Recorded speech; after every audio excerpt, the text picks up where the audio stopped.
ಅಣ್ಣವರಿಗೆ action cut ಹೇಳಿದಂತ star director ಮತ್ತೆ ಪಾದಾರ್ಪಣೆ ಮಾಡ್ತಾ ಇದ್ದಾರೆ. ಯಾರು ಆ ಡೈರೆಕ್ಟರ್, ಇವರ ಕತೆ ಏನು, ನಾನು ತಿಳಿಸ್ತೀನಿ.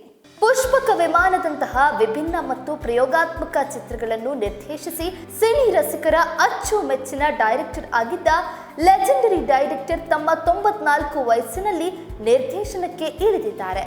ಡಾಕ್ಟರ್ ರಾಜ್ಕುಮಾರ್ ಅವರಿಂದ ಹಿಡಿದು ಶಿವರಾಜ್ ಕುಮಾರ್, ರಾಘವೇಂದ್ರ ರಾಜ್ಕುಮಾರ್ ಮತ್ತು ಪುನೀತ್ ರಾಜ್ಕುಮಾರ್ ಅವರಿಗೆ ಆಕ್ಷನ್ ಕಟ್ ಹೇಳಿದ ಭಾರತೀಯ ಚಿತ್ರರಂಗದ ದಿಗ್ಗಜ ನಿರ್ದೇಶಕ ಸಂಗೀತಂ ಶ್ರೀನಿವಾಸ್ ರಾವ್ ಅವರು ಮತ್ತೆ ಕ್ಯಾಪ್ ಧರಿಸಿ ಕಂಬ್ಯಾಕ್ ಮಾಡೋಕೆ ಸಜ್ಜಾಗಿದ್ದಾರೆ.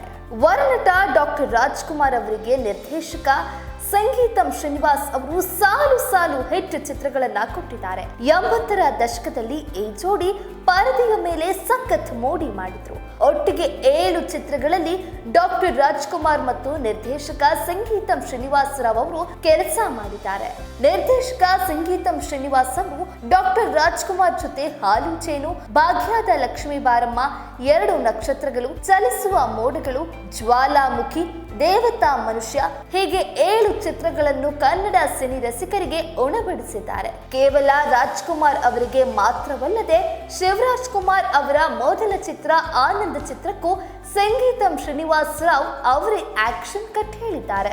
ಸಂಗೀತಂ ಶ್ರೀನಿವಾಸ್ ರಾವ್ ಕೇವಲ ಕನ್ನಡ ಚಿತ್ರರಂಗದಲ್ಲಿ ಮಾತ್ರವಲ್ಲದೆ ತಮಿಳು, ತೆಲುಗು ಚಿತ್ರರಂಗ ಮಂದಿರದಲ್ಲೂ ತಮ್ಮ ಛಾಪನ್ನ ಮೂಡಿಸಿದ್ದಾರೆ. ಕಮಲ್ ಹಾಸನ್ ಅಂತಹ ನಟನಿಗೆ ಸತತ ಹ್ಯಾಟ್ರಿಕ್ ಗೆಲುವುಗಳನ್ನ ಕೊಟ್ಟಿದ್ದಾರೆ. 13 ವರ್ಷಗಳ ಬಳಿಕ ಸ್ಟಾರ್ ಡೈರೆಕ್ಟರ್ ಕಂಬ್ಯಾಕ್ ಮಾಡ್ತಿದ್ದಾರೆ. 94 ವರ್ಷ ವಯಸ್ಸಿನ ಇವರು ನಿರ್ದೇಶನಕ್ಕೆ ಮತ್ತೆ ಕಂಬ್ಯಾಕ್ ಮಾಡ್ತಿರೋದು ಸಿನಿ ರಸಿಕರಲ್ಲಿ ಖುಷಿ ತಂದಿದೆ. 13 ವರ್ಷಗಳ ಬಳಿಕ ತೆಲುಗು ಚಿತ್ರ ನಿರ್ದೇಶನ ಮಾಡ್ತಿದ್ದಾರೆ. ಇದು ಅವರ 61ನೇ ಚಿತ್ರವಾಗಿದ್ದು, ಪ್ರಭಾಸ್ ನಟನೆಯ ಕಲ್ಕಿ 2898 AD ಚಿತ್ರವನ್ನ ನಿರ್ದೇಶಿಸಿದ ನಾಗಶ್ವಿನ್ ಈ ಚಿತ್ರವನ್ನ ನಿರ್ಮಿಸುತ್ತಿದ್ದಾರೆ. ದೇವಿಶ್ರೀ ಪ್ರಸಾದ್ ಸಂಗೀತ ಸಂಯೋಜಿಸುತ್ತಿದ್ದಾರೆ. ಈ ವಯಸ್ಸಿನಲ್ಲೂ ಸಂಗೀತಂ ಶ್ರೀನಿವಾಸ್ ರಾವ್ ಅವರ ಸಿನಿಮಾ ಪ್ರೀತಿ ಅವರ ಅಭಿಮಾನಿಗಳನ್ನ ಬೆರಗುಗೊಳಿಸಿದೆ. ಇನ್ನು ಸಂಗೀತಂ ಶ್ರೀನಿವಾಸ್ ರಾವ್ ಅವರು ಇಳಿ ವಯಸ್ಸಿನಲ್ಲಿ ಸಿನಿಮಾ ನಿರ್ದೇಶನ ಮಾಡ್ತಾ ಇರುವ ಬಗ್ಗೆ ಸಂತಸ ವ್ಯಕ್ತವಾಗಿದೆ. ಈ ಬಗ್ಗೆ ಎಕ್ಸ್ನಲ್ಲಿ ಪೋಸ್ಟ್ ಮಾಡಿರುವ ಅವರು, ಸಂಗೀತಂ ಶ್ರೀನಿವಾಸ್ ರಾವ್ ಅವರು ನಿರ್ದೇಶನಕ್ಕೆ ಮರಳುತ್ತಾ ಇರುವುದು ಅತ್ಯಂತ ಸಂತಸದ ವಿಷಯ.